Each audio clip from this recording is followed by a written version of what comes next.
Across the country, a new wave of pet regulations is stirring controversy as cities attempt to ban certain animals. A growing number of municipalities are considering strict pet ownership laws that could impact millions of residents. Some cities have already moved to outlaw exotic pets such as snakes, parrots, and certain dog breeds.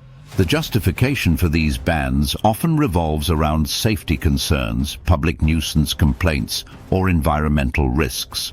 While some argue these measures protect communities, others see them as an overreach of government authority. Breed-specific legislation, BSL, has been at the center of many of these debates. Certain cities have banned or restricted breeds like pit bulls, Rottweilers, and Doberman pinschers. These bans stem from concerns over dog attacks, but opponents argue that any dog can be dangerous if not properly trained. Studies suggest that dog aggression is more linked to ownership and training than breed alone. Despite this, some cities continue to pass laws that automatically label certain breeds as dangerous. In some cases, families have been forced to relocate or surrender their beloved pets due to these bans. Exotic pet restrictions have also gained traction, targeting species like ferrets, sugar gliders, and large reptiles. Officials claim these animals pose threats to public health and native ecosystems if they escape. Large snake species such as Burmese pythons have been banned in several states due to their invasive potential. Some cities have prohibited parrots, arguing that their loud vocalizations disturb neighbors. Even seemingly harmless pets like hedgehogs have been banned in some places due to concerns about disease transmission. The debate over pet bans often pits animal rights groups against lawmakers and homeowners associations. Some advocates argue that restrictive pet laws are based on outdated stereotypes rather than scientific data. Others point out that cities should focus on responsible pet ownership education rather than outright bans. Mandatory training programs, stricter licensing requirements, and harsher penalties for neglect could be more effective solutions. Public outcry has led to legal challenges against breed bans in multiple cities. Some courts have ruled that these laws violate property rights and lack sufficient scientific justification. In other cases, bans have been upheld under the argument that public safety takes priority. The issue of pet bans extends beyond dogs and exotics, as cities also crack down on urban farming animals. Chickens, goats, and even rabbits have been prohibited in some residential areas due to zoning laws.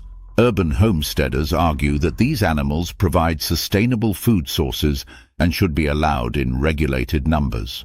Environmental concerns also play a role in some pet bans, particularly for non-native species. In Florida, restrictions on invasive fish and reptiles have been tightened to prevent ecological damage. Some cities have banned outdoor cats, citing their impact on local bird populations.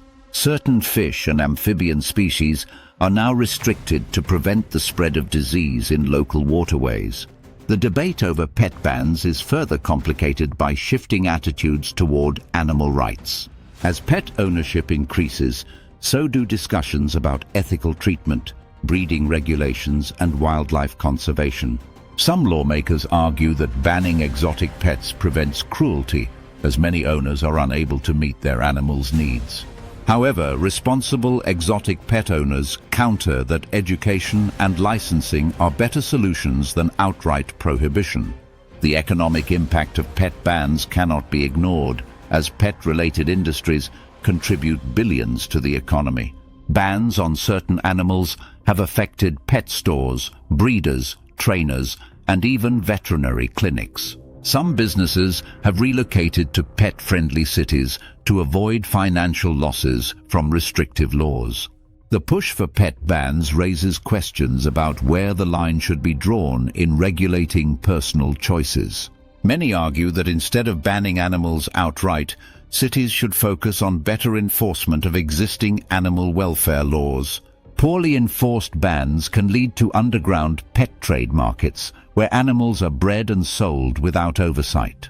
Illegal ownership of banned pets can create public safety risks, as unregulated animals may lack proper care or training.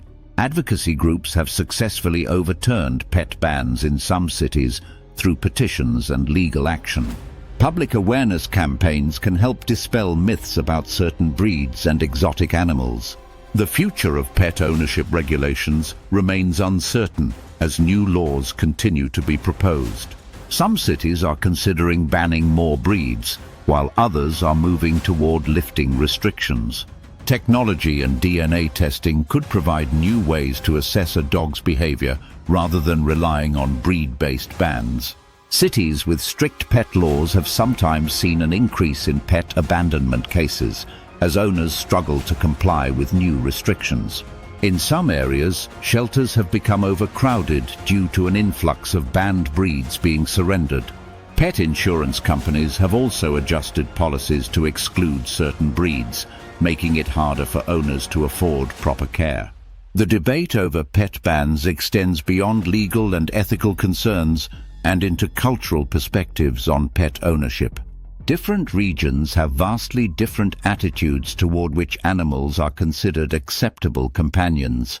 In some areas, owning a wolf hybrid is celebrated, while in others, it is strictly prohibited.